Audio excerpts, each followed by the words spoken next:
한번 합시다. 하나님의 말씀이 있는 백성. 네. 굉장히 좀 조심스럽습니다만은 아마 그 기자가 여자 기자가 30대 40대는 된 것 같아요. 제가 거의 설교 시간에는 이런 얘기를 잘 안 하는, 거의 제가 일상생활에서도 잘 안 하는데, 여자들 속옷 문제를 가지고 글을 써놓은 걸 봤어요. 근데 자기가 30년, 40년 가까이 이렇게 살면서 삼각 팬티 말고 다른 팬티는 생각해 본 일도, 상상조차 해 본 일도 없고, 그래서 여자들은 항상 속옷은 삼각 팬티로 입는 줄 알고 딱 달라붙는 거, 그거 입는 건 줄로만 생각하고 다른 생각은 생각해 본 일이 없어요. 근데 한 번은 남자들 팬티 파는데 이게 면으로 돼 가지고 사각으로 돼 있는 거, 그걸 하나 사가지고 와가지고 처음 이제 집에 가서 입어보는 거예요. 근데 굉장히 가슴이 떨리더래요. 처음 입어본 거라. 지금까지는 한 번도 상상조차 해본 일이 없는데 순면으로 된 사각 팬티를 딱 입는 순간 다 같이 합시다. 신세계다. 그렇게 편안하고 좋을 수가 없더래요. 아니 근데 왜 이런 걸 안 입고 딱 몸에 달라붙는 쨍인 걸 입어야 돼? 신세계다. 제가 그 얘기 하려고 오늘 아침에 제가 일찍 일어나서 시편 119편을 틀어놓고 몇 번을 들었어요. 시편 119편은 176절까지 있어서 그 시편 하나 듣는데 11분 20초 걸려요. 커피 한 잔 타서 마시면서 그 시편 120편만 빠른 통독 아니고 보통 통독으로 시편 119편을 5분 이상만 여러분이 집중해서 들으실 수 있다면은 전혀 우리가 지금까지 평생 만나보지 못했던 어떤 한 새로운 인격, 이런 사람도 있나? 신세계네.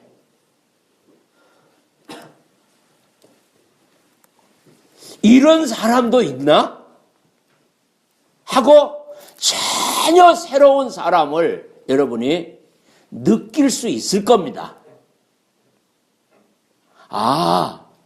하나님의 말씀이 사람에게 이런 것이나? 하고 꼭 한번 느껴봤으면 좋겠어요. 오늘 말씀을 통해서도 하나님께서 이스라엘 백성들을 출애굽시키는 그 목적이 하나님의 말씀이 있는 백성을 만들려고 하신 거죠. 지금 우리는 출애굽의 여정을 시작해서 5번째 시간입니다. 우리는 출애굽의 절정의 클라이맥스에 와 있습니다. 사실상 출애굽의 모든 목적이 여기에 집중이 되어 있습니다. 바로 이것 때문에 출애굽한 거죠.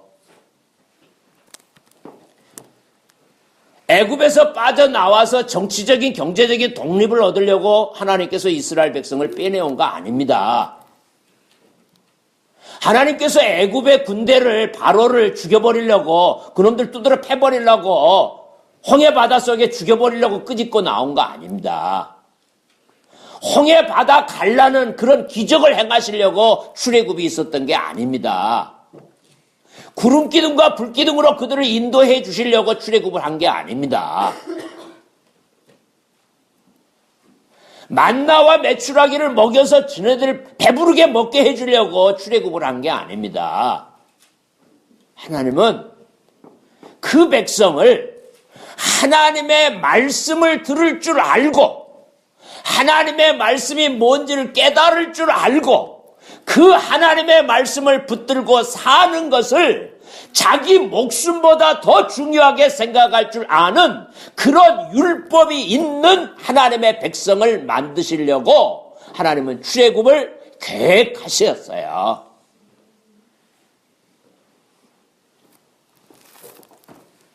먼저 하나님께서 이스라엘 백성들에게 제한 형식으로 말씀을 하십니다.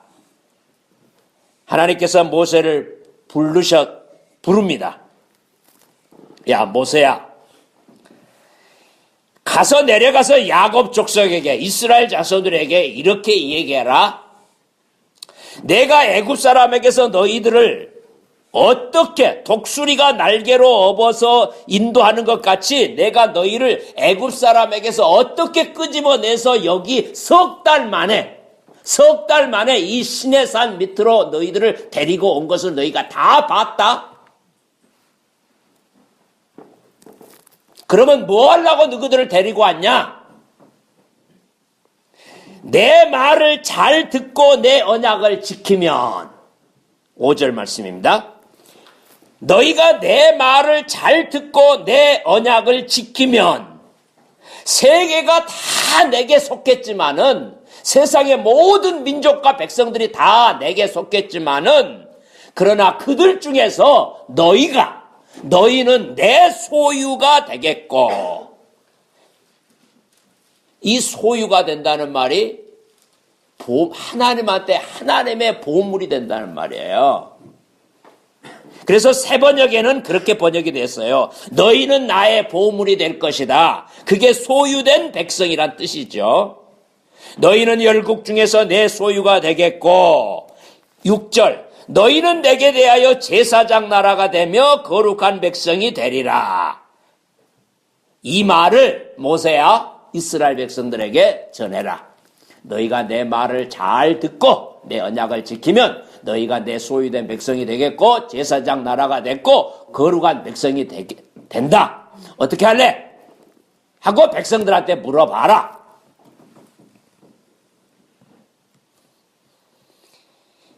여러분, 율법을 주신다고 하는 거, 하나님의 말씀을 주신다고 하는 거, 하나님의 말씀을 가진 백성이 된다고 하는 게 뭔가?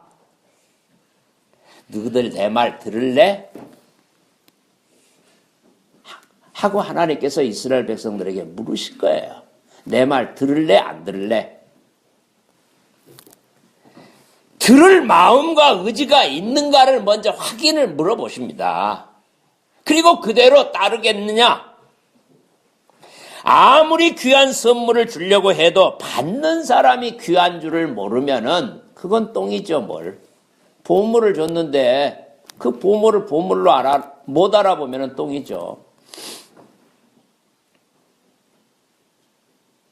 하나님께서 우리에게 오셔서 우리에게 말씀해 주시고 나를 만나 주신다고 하는 것만으로도 하나님이 나를 찾아오셨다고 하는 것 그 자체가 뭔지조차도 모르는데 예수를 믿으면 또 뭐하고 천국을 가면 또 뭐하냔 말이에요.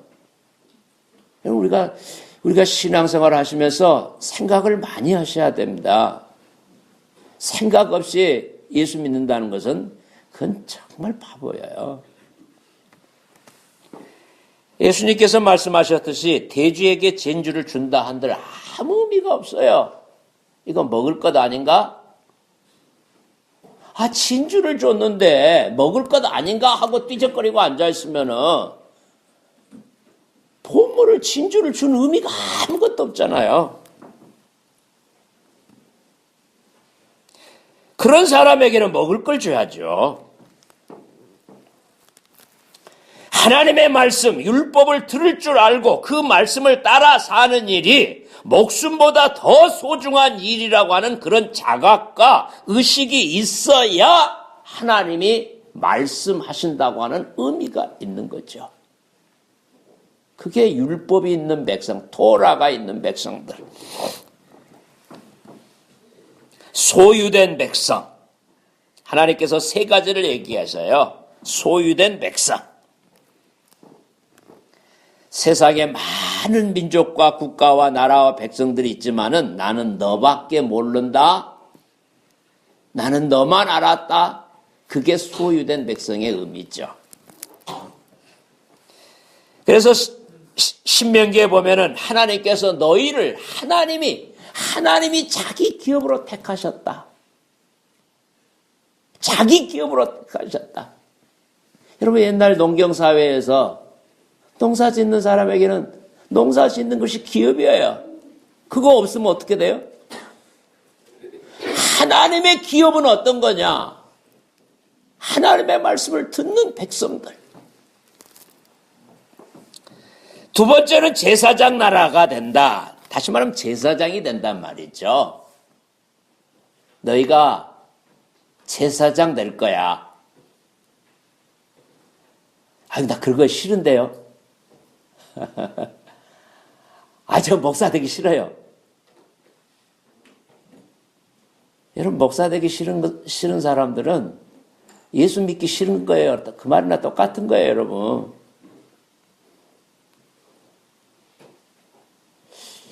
사실은 내용상으로 그래요. 제사장 되기 싫은데요. 하나님의 말씀을 듣는 사람들은 제사장이 되는 거예요. 제사장은 하나님을 가까이에서 모신다는 특권도 있지만은 제사장은 백성들의 죄를 다 뒤집어 쓰고 하나님 앞에 나아가는 거예요. 하나님의 아들이신 예수님께서 제사장이 되셨어요. 우리의 모든 죄를 다 뒤집어 쓰고 토살장으로 끌려가는 양처럼 가시는 분이 어린 양같이, 그게 제사장이에요. 하나님의 말씀을 듣는 백성들은 이 땅에서 어떻게 살아가냐? 다른 걸 갖고 뭐이 맞니 틀리니 그러면 되니 안 되니 소리를 지르고 싸우고 눈을 크게 뜨고 그냥 난리를 피우고. 아니요, 제사장들은 그러지 않아요. 저 사람이 구원받는 일 외에는 그 사람하고 시비하고 논쟁하지 않아요. 저는 그걸 여기에 예배당 지어놓고 목사하면서 날마다 훈련하고 있어요. 절대로 그 사람이 예수 믿고 구원받는 일이 아니면 그 사람하고 다투지 않아요. 물론 교인들하고도 마찬가지예요. 어떤 문제든 간에 교인들의 마음이 상할 일에는 제가 시비하고 다투지 않아요. 재물은, 제사장이 되는 것은 곧 재물이 되는 것이고 재물로 살아간다는 얘기고, 재물은 재물로 죽으면 돼요. 재물이 말이 많으면은 그건 재물 될 자격 없어요. 예수 믿는 사람들이 이 땅에서 제사장으로 살아가는데 말이 많으면 아무 의미가 없어요. 그냥 재물은 죽으면 돼요. 재물은 그냥 죽으면 되는 거예요. 세 번째, 너희가 거룩한 백성이 된다. 참 감당할 수 없는, 감당할 수가 없는 선물이죠. 아이고, 참말로. 아무리 내가 나를 봐도 똥덩어리밖에 아닌데, 이게 어떻게 거룩한 백성이, 어떻게 거룩해, 아이고, 참 말도 안 되는 얘기죠. 거룩한 백성이 된다고 하는 것은 하나님하고 성질이 같다 그 말이에요. 여러분, 나무가 있어요. 플라스틱이 있어요. 쇠가 있어요. 성질이 다 달라요. 요건 나무 아니에요. 요건 플라스틱이에요. 나무하고 플라스틱이 같을 수가 없죠. 어떻게 사람이 하나님하고 성질이 같냐고요. 어떻게 사람이 하나님하고 성질이 같아질 수 있어요. 근데 하나님은 너희가 내 말을 들으면 하나님의 말씀이 있는 백성으로 살아가면 너희가 거룩한 백성이 된다는 거죠. 처음에는 돌에 새겼어요. 그러면서 율법을 주었어요. 요즘 말로 말하면 종이에다가 써서 하나님의 법을 주었어요. 내 백성이 돼야 된다. 근데 인자는 종이떼기에다가 돌멩이에다가 새겨주신 것이 아니라 아예 우리 마음의 신비, 마음의 비석에게, 마음의 판에다가 지워버릴래야 지워지지도 않게 하나님은 우리 속에다가 하나님의 법을 새겨주신다고 했어요. 그게 에레미야서 31장 33절. 그러나 그날 후에 내가 이스라엘 집과 맺을 언약은 이러하니 곧 내가 나의 법을 그들 속에 두며 그들의 마음에 기록하여 나는 그들의 하나님이 되고 그들은 내 백성이 될 것이라. 예수님께서 오셔서 새 계명을 주셔요. 그리고 우리를 거듭나게 하셔요. 성령으로 내주하시고 성령의 열매를 맺게 하셔요. 그래서 하나님의 법이 우리 속에 거룩한 씨앗으로 심겨져서 열매를 맺어갈 수 있도록 하나님은 우리를 자기 백성으로 만들어 가셔요. 모세야, 이렇다면 이런 내용을 이스라엘 백성들에게 다 얘기해라. 그리고 이스라엘 백성들의 응답을 물어봐라. 19장 8절. 출애굽기 19장 8절. 다 같이. 백성이 일제히 응답하여 이르되 여호와께서 명령하신 대로 우리가 말은 잘해. 말은 잘해. 우리가 다 행할게요. 그래서 이 백성들의 의중을 물은 뒤에 출애굽기 19장 전체가 3일간의 하나님의 말씀을 그냥, 여러분 출애굽기 19장도 자세히 읽어보세요. 하나님이 말씀하시겠다고 시내산에서 말씀하셔서 하나님이 직접 시내산에 임하셔서 말씀하신다는데 뭔 일 하다가 와요? 아무것도 하지 않고 사흘을 기다린 거예요. 정결하게 하는 시간이에요. 정결하게 자기를 준비하고 그 준비하는 기간이 사흘이었어요. 그리고 하나님께서 말씀하셔요. 그리고 20장에서 24장까지 그 율법의 요약된 내용이 출애굽기에 기록이 되어 있어요. 출애굽한 이스라엘 백성들에게 하나님께서는 두 가지 선물을 주십니다. 하나는 십계명으로 되는 이 율법이고요. 다른 하나는 성막입니다. 다음 주에 성막에 관해서 쭉 말씀을 드리겠습니다. 이스라엘 백성들이 가장 자랑스럽게 여기는 것이 있습니다.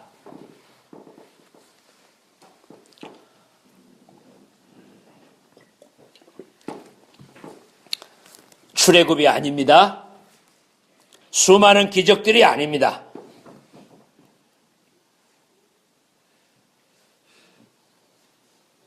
열 가지 재앙, 홍해바다가 갈라지는 거, 구름기둥, 불기둥, 만나와 메추라기, 그리고 모세도 아닙니다.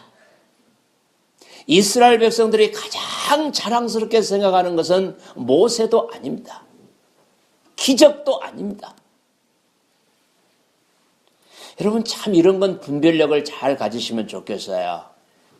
하나님이 기적을 행하려고 출애굽하신 거 아니거든요. 하나님께서 귀신 쫓아나고 병 고치고 기적 행하려고 우리를 구원하신 거 아니란 말이에요. 근데 뭐 다들 여기에 그냥 눈이 다 뒤집혀져 버려요. 여러분 잘 분별력을 가지시기 바랍니다.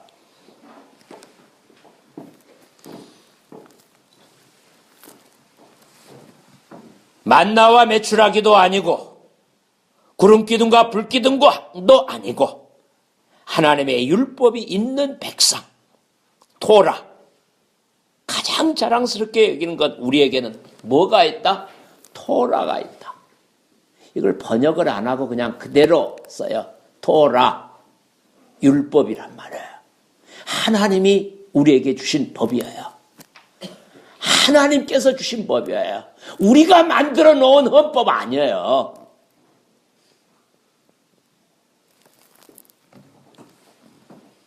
우리들끼리 똑똑한 사람들 만들어가지고 모여가지고 너희들 헌법 만들어라 해갖고 만들어 놓은 헌법 아니고 하나님이 우리에게 주신 헌법이라고요. 어떤 국민이 불 가운데서 말씀하시는 하나님의 음성을 너희들처럼 듣고 생존하였느냐? 하나님께서 친히 너희들 가운데 오셔서 말씀하시는 것을 그것을 보고도 살아남은 민족이 어디가 있냐? 그런 걸 경험한 민족이 어디가 있냐? 여러분 이거 신화가 아니란 말이에요. 신화가. 오늘 우리가 예수를 믿으면서도 이런 것을 그냥 가볍게 생각해버려요. 너무 가볍게 생각해버려요. 그 생생한 현장이 출애굽기 19장에 자세히 그려지고 있잖아요. 이스라엘 백성들은 자기들이 토라를 가졌고 토라의 백성인 것 외에 아무 자랑이 없는 것 같아요. 그 민족의 자존심, 우리가 대한민국 한민족의 자존심이 뭐죠? 여러분이 한국 사람이라고 하는 것, 다른 거 다 말고 내가 한국 사람이라고 하는 것에 자존심이 뭐 있죠?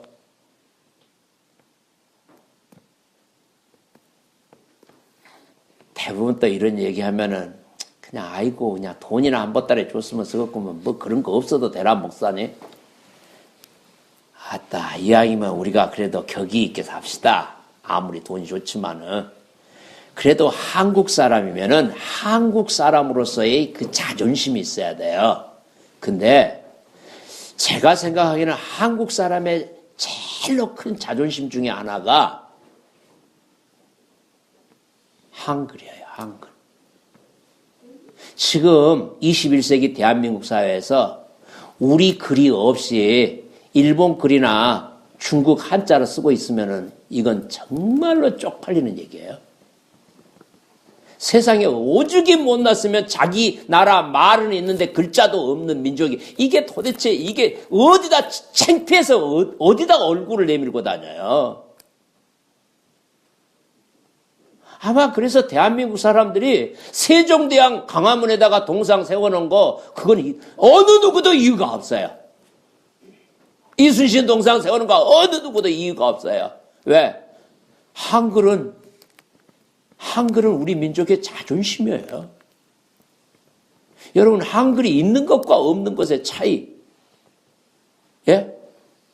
한글이 아니 일제시대 때 사신 분들은 초등학교 국민학교 갔는데 한글을 안 가르쳐줘. 일본말 가르쳐. 여러분 그 식민지를 지금까지 살고 있으면 우리나라 뭐예요?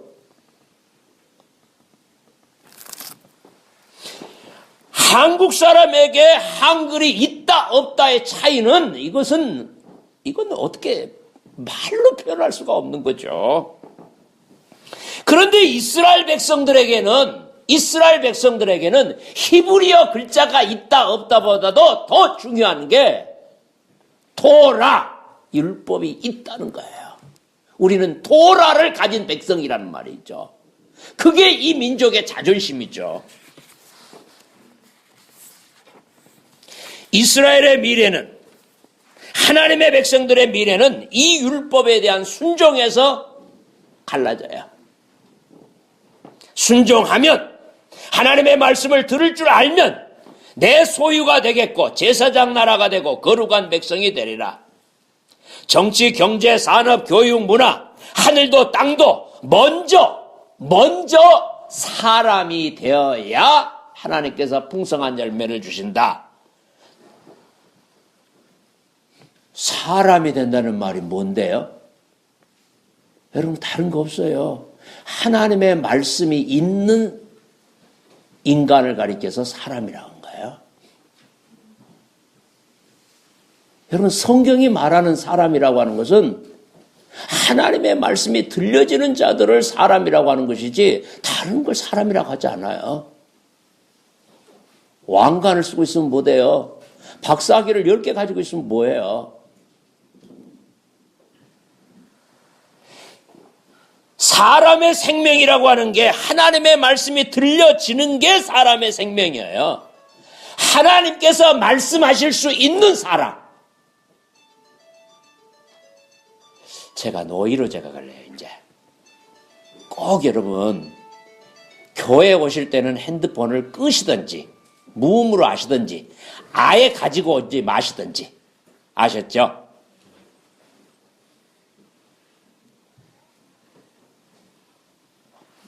오늘 한 번 얘기하고 다음에는 제가 목회를 그만둘 때까지 이 광고 안 합니다. 꼭 옆에 집사님들도 좀 도와주세요.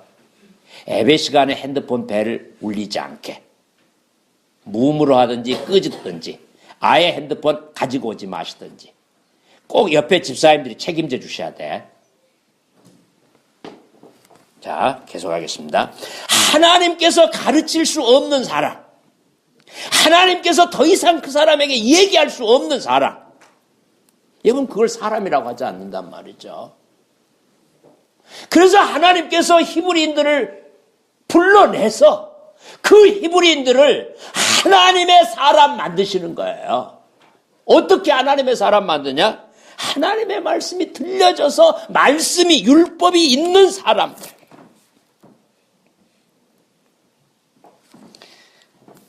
그러면 조금 더 자세히 좀 들여다보겠습니다. 여러분, 하나님께서 이스라엘 백성들에게 율법을 주실 때 출애굽기 19장을 보시면은 하나님께서 시내산에서 거기에 강림하셨는데 그 위험이 감히 짐승 새끼들이고 사람이고 그 하나님 가까이 범접할 수 없는 큰 위험으로 그 시내산에 임재하셔요. 네. 하나님께서 친히 써주신 율법, 그 위험, 그 신비로, 네. 이것 때문에 하나님께서 우리에게 주신 법이라고 하는 말이 뭔 말인지 그 말이 이스라엘 사람들에게는, 히브리인들에게는 이게 하나님의 법이라는 말이 얼마나 두렵고 떨리는 말인지를 아는 거예요. 오늘날 저와 여러분이 그냥 성경책 한 권 들고 다니는데 뭘 그 뭐 몇만 원 주면 사 이거 뭐 아니요. 하나님께서 어떻게 히브리인들에게 출애굽한 이스라엘 백성들에게 하나님의 말씀을 주었는지 그 현장을 우리가 온 몸으로 느껴봐야 되는 거예요. 그리고 하나님이 인간을 찾아오셔서 말씀하셨다고 하는 게 뭔지. 여러분 이런 게 없이 그냥 보따리 장사하듯이 그냥 무슨 종교 장사꾼들이 만들어낸 그런 복음, 그런 거 가지고 신앙생활하고 앉아있다고 그렇게 하지 마시라고요. 어떤 때는 너무 속이 상해요. 여러분 하나님께서 이스라엘 백성에게 찾아오셔서 말씀하셨어요. 친히 말씀하셨어요. 그건 하나님의 법이란 말이에요. 하나님의 생각과 하나님의 뜻과 하나님의 성품과 하나님의 마음이 담겨진 하나님의 자기 형상이 구체화된 법이에요. 각 나라마다 헌법이 있고 이 헌법이 지향하고 추구하는 가치와 정신을 바탕으로 만들어진 구체적인 여러 가지 법률이 있고 이 법률을 따라서 나라의 근본 질서를 세우고 이렇게 헌법과 법률이 다스리는 국가를 우리가 법치국가라고 그래요. 이런 법치국가의 근본을 충분히 이해하는 것이 민주주의의 근간이죠. 이렇듯 각 개인에게도 양심이 있고 법이 있는, 양심도 없고 법도 없고 지 마음대로 해. 누가 뭔 말도 못해. 무서워서 뭔 말도 못해. 여보, 이건 사람이 아니죠. 독재자라는 말은 아주 나쁜 말이에요. 그건 아주 모욕적인 말이에요. 독재자라는 말은 안하무인격이란 말이에요. 자기 혼자만 안하무인격인 것이 아니라 다른 사람을 지 마음대로 하는 거예요. 여러분, 그걸 지금 그렇게 해서 그것을 국정농단이라고 얘기를 하는데 자기들이 뭘 잘못했는지조차도 모르는 인간들. 우리가 그걸 같은 국민으로, 백성으로 또 같이 살아가야 돼요. 법과 양심이라고 하는 원칙과 질서가 있어야 되잖아요. 자, 법과 양심이 있는 사람. 조금 더 나아가면은 법과 양심보다도 더 조금 더 높은 뜻으로 천명을 받들고 살아요. 오늘날 같이 자기 목숨을 바쳐서 나라를 지키면서 싸웠는데 잡아다가 고문하고 네가 왕 되려고 했지? 놈의 새끼야. 다 이실직고 해. 네가 호남, 남해 이거 다 네가 민심을 모아가지고 네가 왕 되려고 했지 놈? 하고 선조가 이순신 데려다가 고문을 하고 죽여버리려고 하잖아요. 근데 풀어놔줘 또. 오늘날과 같으면은 이순신 같은 사람 그런 인물 나올 수 없어요. 근데 이순신은 천명을 받들고 사는 거예요. 하늘의 명령을 받들고 사는 거예요. 사람들이 이렇게 저렇게 해도 나라가 어수선해도 왜군의 장수들이 와서 난리를 피워도 오늘 내가 목숨이 살아있으면 하늘의 뜻이 무엇인가? 천명을 받들어서 가서 죽으라면 죽고 살으라면 사고 이렇게 하라면 이렇게 하고 저렇게 하라면 저렇게 하고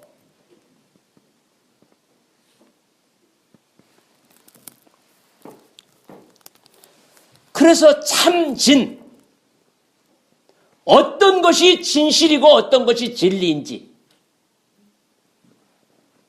다할 진 자기 생명을 목숨을 다 바쳐서 최선을 다하고 뒤로 물러서지 않고 앞으로 나아갈 진 참진 다할 진 앞으로 나아갈 진 이게 이순신을 설명하는 셋 글자예요. 법과 양심이 있는 사람 천명을 받들고 살아가는 사람 하나님께서 이스라엘 백성을 시내산에서 불러다 놓고 말씀하신 것은 이보다 더 큰 거예요.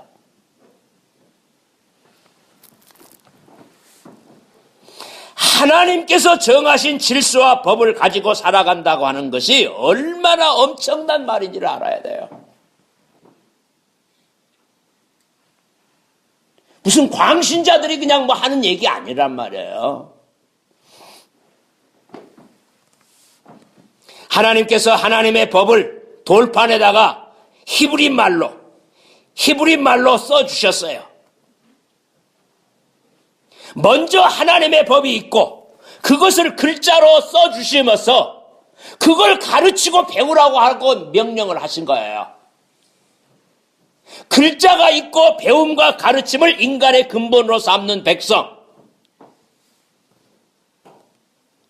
이야, 지금부터 3,500년 전에 남의 나라에서 430년간이나 종살이하던 못난 것들을 불러다 놓고 그 엄청난 큰 것을 얘기하고 계시는 거예요. 예?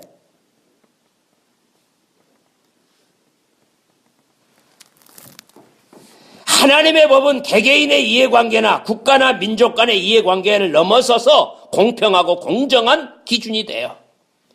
어떤 상황이나 어떤 시대에나 하나님의 법을 거스르면 망하는 거고 하나님의 법을 따르면 흥하는 거예요. 이런 기본이 안 돼 있으면은 아이고 나라가 다 망했는데 인제사 무슨 조선을 어떻게 다시 세우겠어? 그래도 일본에 달라붙어야 그래도 앞으로 내 처자식들이 어떻게 먹고 살지. 그래서 결국은 민족 대표로 3.1운동 때 민족 대표로 33명이나 서명을 했지만은 그 중에 반틈 이상이 다 3분의 2가 친일로 돌아섰어요. 목사님들 중에도. 왜? 하나님의 법이 없으니까. 하나님의 법이 뭔지 모르니까. 하나님의 법이 뭔지 모르니까 야합하는 거예요. 이렇게 기본이 안 된 사람들이 친일을 하고 독재자가 나타나는 거예요. 왜? 하나님의 법이 뭔지 모르니까. 하나님의 법을 따라서 사는 것이 아니라 이익을 따라서 움직이는 시정잡배, 때거리 정치들, 야합하는 사람들, 그런 사람들은요, 가랑잎을 군함으로 둔갑시키는 재주를 가진 사람들이에요. 뭘 군함으로 둔갑시켜요? 가랑잎을. 그런 짓거리를 10년을 넘게 했어요.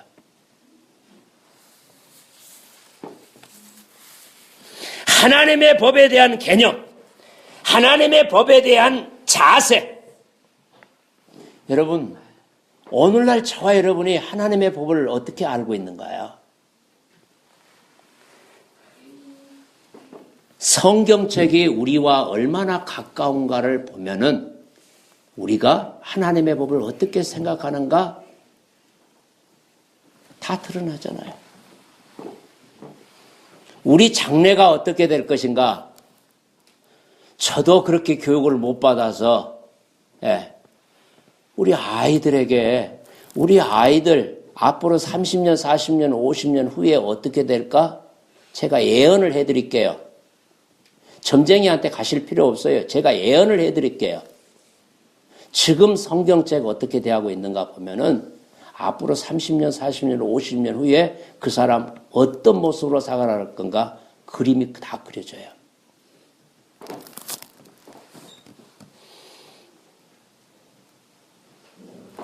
율법이 있는 백성, 하나님의 말씀이 들려지는 영혼들이 복이 있는 사람들이죠. 천국, 구원, 영생, 축복 내용은 하나님의 말씀에 대한 순종이에요. 하나님의 말씀에 대한 순종이 없는데 율법이 하나님의 법이 없는데 천국이 어디가 있어요? 영생이 어디가 있어요? 하나님의 법이 있는 사람들에게 영생이 있고 천국이 있는 것이지. 요한복음 12장 50절. 나는 그의 명령이 하나님의 명령이 영생인 줄 아노라. 예수님 말씀이잖아요. 에덴 동산에서 아담과 하와 너 이거 먹으면 죽는다. 다른 건 다 네 마음대로 해도 돼. 이거 먹으면 죽어. 하고 하나님이 명령하셨어요. 근데 그 명령을 뱀이 와서 몇 마디 말을 섞으니까 하나님 말씀을 뱀의 말도 못하게 뱀의 말만 또 못하게 딱 하나님 말씀은 제껴버리고 뱀 따라가. 그게 지옥이란 말이에요. 천국은 뭐냐? 하나님 말씀 따라가는 거예요. 죽어도 하나님 말씀 따라가는 거예요. 뭐 잘 되고 못 되고 이까짓 게 무슨 상관이에요? 되면 뭐다고 안 되면 뭐돼요? 성공하면 뭐다고 실패하면 뭐지 어쩐다고? 하나님의 말씀에 순종하는 것이 내 생명이죠. 이 육신 하나 뭐 살면 얼마나 산다고?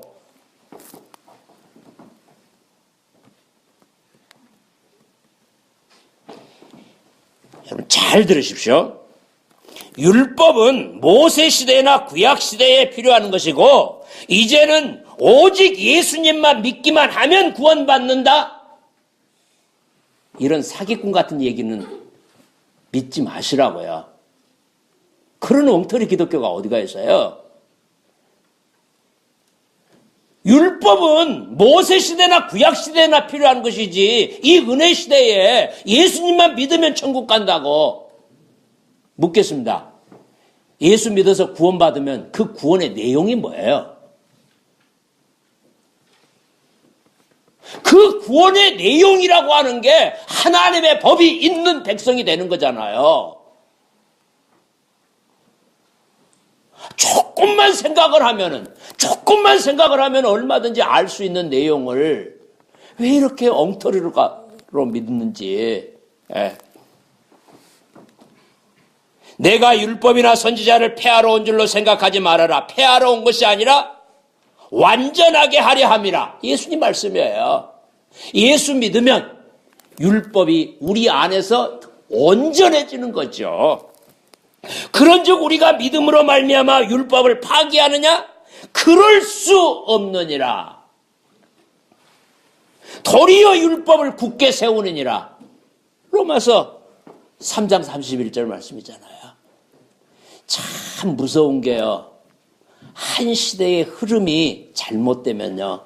그 시대 전체가 다 이상하게 왜곡되고 변질이 돼요. 그 속에서 정신 못 차리면은 그 마귀의 거짓말에 다 속아 넘어가요. 자, 조금만 더 하십시다.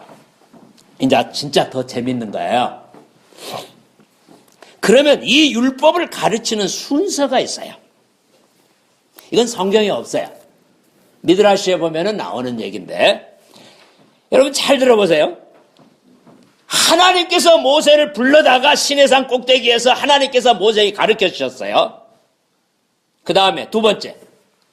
그 다음에 모세는 모세의 천막에다가 아론을 들어오라고 해서 모세하고 아론하고 1대1로 해서 모세가 아론에게 하나님의 율법을 가르쳐요. 자, 모세가 가르치는 것은 모세가 하나님한테 배웠고 모세가 아론에게 가르쳐요. 두 번째, 아론에게 가르칠 때 다른 사람 들어오면 안 돼요.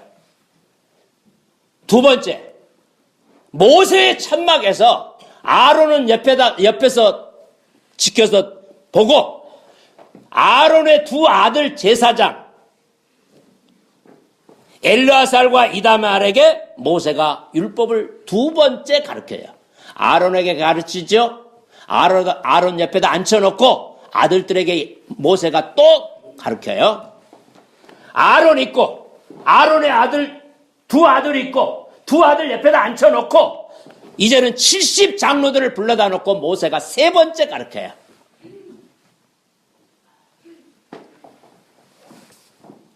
어디서?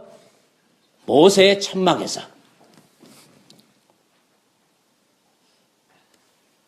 그러면 그 다음에는 이제 어떻게 할까요? 아론과 아론의 두 아들 제사장과 70 장로와 이들을 다 옆에다 세워놓고 모세가 백성들에게 다시 한 번 또 가르쳐요. 몇 번 가르친 거죠? 4번을 가르쳐요. 모세가 아론과 아론의 두 아들과 70 장로들과 백성들에게 한 번씩 따로 모세가 4번을 가르쳐요. 이제 모세가 떠나면 나는 너무 놀랐어요. 끝까지 들어보세요. 그리고 모세가 떠나요. 그러면 아론이 다시 가르치기 시작해요. 아론이 다시 가르치고 아론이 떠나면 그러면 그 다음에는 엘르아살과 이다말이 제사장이 한 번 더 가르치고 떠나요. 아론과 두 아들이 떠나면 다시 70 장로들이 백성들에게 다시 가르쳐요. 이스라엘 백성들은 모세에게 한 번 듣고 아론에게 한 번 듣고 엘르아살과 이다말에게 한 번 듣고 70 장로들에게 한 번 듣고 4번을 배워요.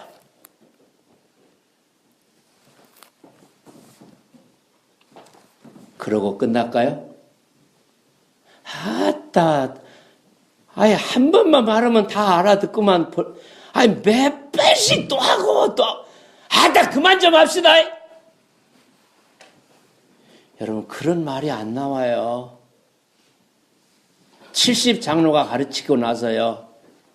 70 장로들이 다 떠나면 그 다음에는요. 백성들끼리 자기들끼리 삼삼 모여서 토론을 해요. 모든 백성들이 다 알 때까지. 저는 이걸 읽으면서 유대인들이 왜 무서운지를 알았어요. 와, 이런 지독한 사람들이 있는가? 이런 지독한 사람들이 있는가? 와, 좋은 뜻으로 이렇게 무서운 사람들을 내 인생에서 나는 이런 얘기 처음 들어봤어요. 토라 공부의 왕도는 반복입니다. 반복. 최소한 3번은 반복을 하고 랍비들이 가르쳐요. 한 가지만 잘하면 나머지는 다 따라오게 되어 있는 것이 있어요. 그런 근본이 되는 것이 있어요. 그게 하나님의 말씀 토라예요. 이렇게 60년 조금 넘게 살면서 뭔가 딱 매듭지어지는 게 뭐냐면은 몰라도 되는 것을 너무 많은 걸 알라고 안 했으면 쓰겠어요. 한 가지 것만이라도 제대로 온전하게 알았으면 쓰겠어요. 근데 그 한 가지 것만 제대로 알면은 나머지 것은 몰라도 여러분 같이 합시다. 암시랑도 안 해라. 암시랑도 안 하단 말이요. 하나님의 법, 율법, 하나님의 말씀 하나만 제대로 똑바로 알면은 나머지 건 몰라도 암시랑도 안 해요. 예를 들면요. 몸의 신비에 관해서 제가 책을 몇 권 읽었어요. 근데 읽을 때는 그런갑다. 참 신비하네. 근데 제가 의학자가 아니라서 돌아서면 다 잊어먹어요. 기억에도 안 남아요. 천문학에 대해서, 물리학에 대해서 아무리 읽어봐도 모르겠어요. 허블 만원경이라도 놔놓고 내가 전체를 관측하면서 뭐지 어쩌고 저쩌고 하면 몰라. 모르고 책 읽어갖고는 모르겠어요.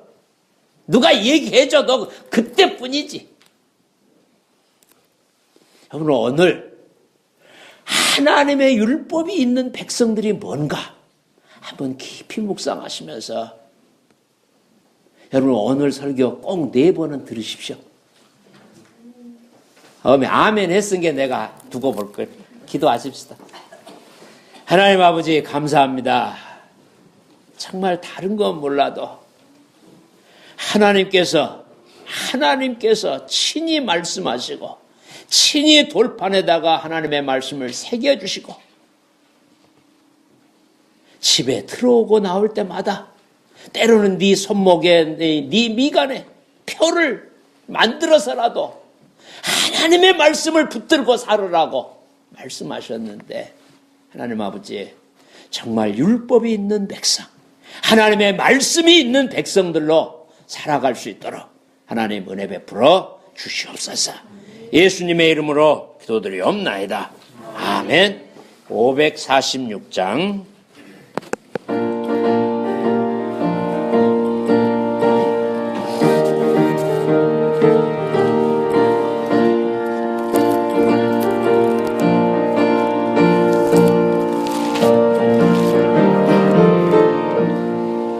주님 약속하신 말씀 위에서 영원토록 주를 찬송하리라.